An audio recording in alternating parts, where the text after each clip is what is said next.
नमस्कार। हृदय की सर्जरी के बाद रोगी को अपने खान पान और जीवन शैली पर विशेष ध्यान देना चाहिए। भोजन हल्का, पौष्टिक और कम तेल नमक वाला होना चाहिए। शाकाहारी व्यक्ति दाल, अंकुरित अनाज, हरी सब्जियां, फल, पनीर और सूखे मेवों का सेवन कर सकते हैं। भोजन एक बार में अधिक न लेकर दिन में 4-5 बार थोड़ी थोड़ी मात्रा में लेना चाहिए। विटामिन बी, सी, डी और ई हृदय के स्वास्थ्य के लिए लाभकारी माने जाते हैं। इसके साथ ही पर्याप्त नींद, तनाव से दूरी और डॉक्टर की सलाह अनुसार नियमित टहलना आवश्यक है। योग, प्राणायाम और ध्यान मानसिक शांति प्रदान करते हैं तथा हृदय को स्वस्थ रखने में सहायक होते हैं। इस प्रकार संतुलित आहार, नियमित दिनचर्या और सकारात्मक सोच हृदय को स्वस्थ रखने का सर्वोत्तम मार्ग है। तो चलिए आज जानते हैं डॉक्टर मोहित जी से हृदय की सर्जरी के बाद क्या नियमित दिनचर्या होनी चाहिए। हृदय की सर्जरी के बाद क्या खाना चाहिए? नमस्कार साथियों, आप सभी लोग जानते हैं कि हमारे शरीर का सबसे महत्वपूर्ण अंग अगर वाइटल ऑर्गन कहा जाए तो वह है हृदय। और इस हृदय को प्रेमियों ने दिल शब्द से जोड़ा। हम जैसे डॉक्टर्स ने हृदय सर्जरी, बाईपास सर्जरी, स्टेंट, विभिन्न प्रकार के इसको हमने नामों से जोड़ा। तो आज हम बात करते हैं इसमें सबसे महत्वपूर्ण विषय की कि हृदय की सर्जरी के पश्चात क्या आहार विहार और दिनचर्या होनी चाहिए। बहुत सारे मरीज जब दिल की सर्जरी होती है तो सर्जरी के बाद ये कॉमन क्वेश्चन पूछते हैं कि डॉक्टर साहब क्या खाएं, और फिर उनका दूसरा कॉमन क्वेश्चन होता है कि हमें कैसे रहना चाहिए या क्या दिनचर्या होनी चाहिए। क्या मैं वॉक कर सकता हूँ, क्या मैं योग, प्राणायाम, आसन, एक्सरसाइजेस कर सकता हूँ। तो थोड़ा सा इसके ऊपर हम आज प्रकाश डालते हैं। जैसे एक कॉमन क्वेश्चन है कि क्या खाएं। ज़्यादातर लोग अपना लिपिड प्रोफाइल आजकल खुद ही करा करके आते हैं और चिकित्सक को कहते हैं कि डॉक्टर साहब हमारा फैट बढ़ गया है तो हमें क्या खाना चाहिए, तेल खाना चाहिए, घी खाना चाहिए, इस तरह की भ्रांतियाँ। तो यहाँ पर एक स्पष्ट तरीके से मैं क्लियर कर दूं कि जैसी दिनचर्या हमारी ऑपरेशन से पूर्व होती है, ऑपरेशन के पश्चात भी वैसी ही लगभग दिनचर्या रहे और उसमें बहुत ज़्यादा खास परिवर्तन की आवश्यकता नहीं। केवल खान पान में कुछ चीज़ों की ध्यान देने की आवश्यकता होती है, जैसे ज़्यादा नमक, मिर्च, मसालेदार और ज़्यादा तेलीय या घी डले हुए पदार्थ खा तो आप लेंगे, लेकिन सबसे महत्वपूर्ण बात है कि उसे पचाएंगे कैसे। तो यहाँ पर ध्यान देने योग्य बात यह है कि हमारा शरीर एक फिक्स्ड डाइट के लिए या एक नियत आहार के लिए बना है, और अगर हम आहार का ध्यान नहीं रखेंगे तो हमारी पाचन क्षमता भी इससे प्रभावित होती है। तो वो हृदय के ऑपरेशन से उसका संबंध नहीं, ओवरऑल उसका संबंध हमारी फिजिकल फिटनेस के साथ होता है। तो हमें प्रोटीन, कार्बोहाइड्रेट, फैट्स यानी वसा में भी दो प्रकार की वसाएं होती है जिसमें हम कहते हैं सैचुरेट फैट्स और अनसैचुरेट फैट्स। फिर खनिज लवण जो सबसे महत्वपूर्ण हिस्सा है हमारे भोजन का, पानी यानी जल। अगर हम जल न लें तो हमारा पूरा शरीर 75% पानी से बना हुआ है, तो वह सबसे महत्वपूर्ण घटक हुआ।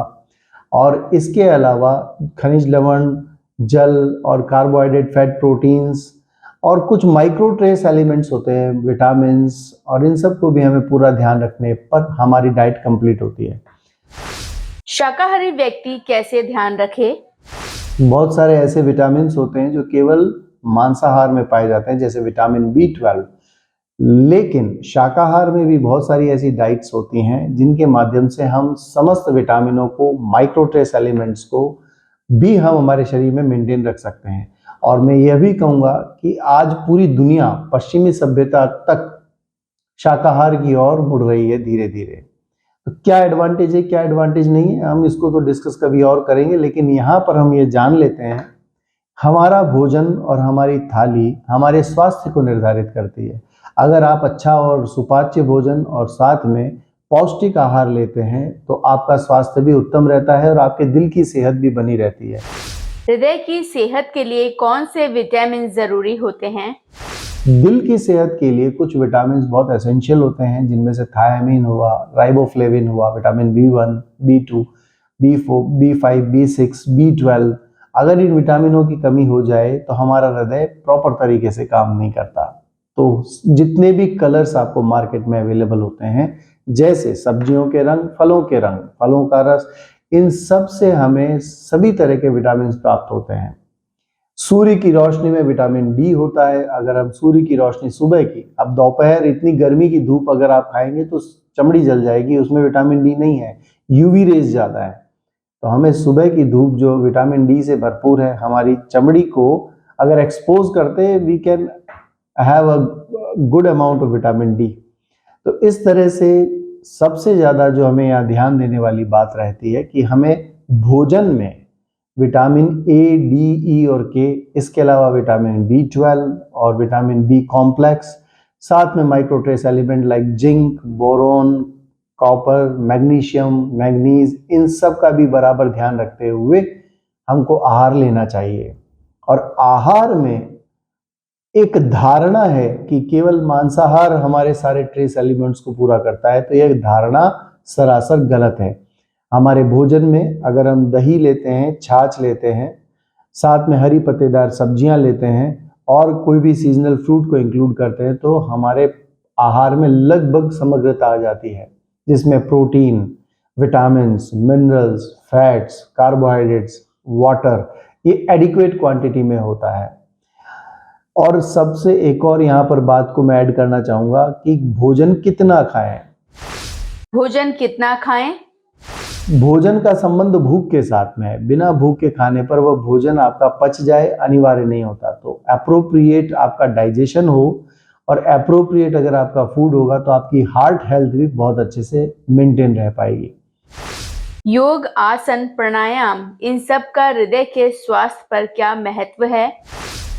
लगभग जो भी व्यक्ति जिनका ऑपरेशन हो चुका है, ऐसे व्यक्ति को या जिसका वजन लगभग 50 किलो के आसपास है, तो उसको लगभग 4 किलोमीटर की वॉक डेली करना चाहिए। अब लोगों को लगता है कि वॉक कैसे करें, क्या करें, तो उसके लिए ब्रिस्क वॉक या फास्ट वॉक जैसा भी आप कर पाते हैं, लेकिन घूमना सेहत के लिए बेहद अनिवार्य है।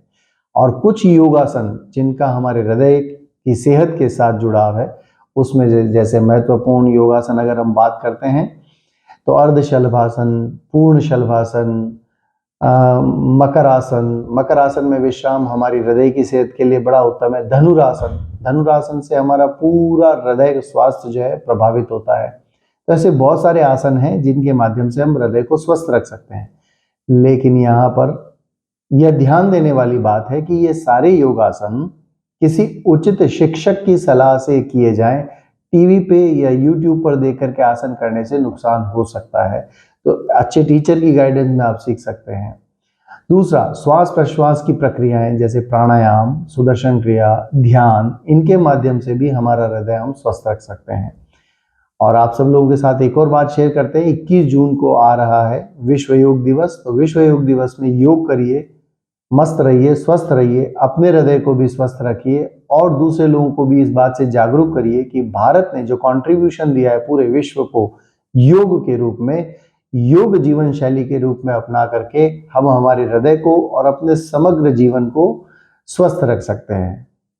धन्यवाद। तो आज आप लोगों ने हृदय की सर्जरी के पश्चात की दिनचर्या के बारे में जाना। ऐसी और जानकारियों को देखने के लिए हमारे चैनल को सब्सक्राइब करें, जिससे आप आने वाली स्वास्थ्य संबंधी समस्याओं के बारे में जान सकें और साथ ही लाइक, शेयर, कमेंट करना ना भूलें। तो चलिए मिलते हैं अगले स्वास्थ्य में। तब तक के लिए दीपिका को दीजिए इजाजत।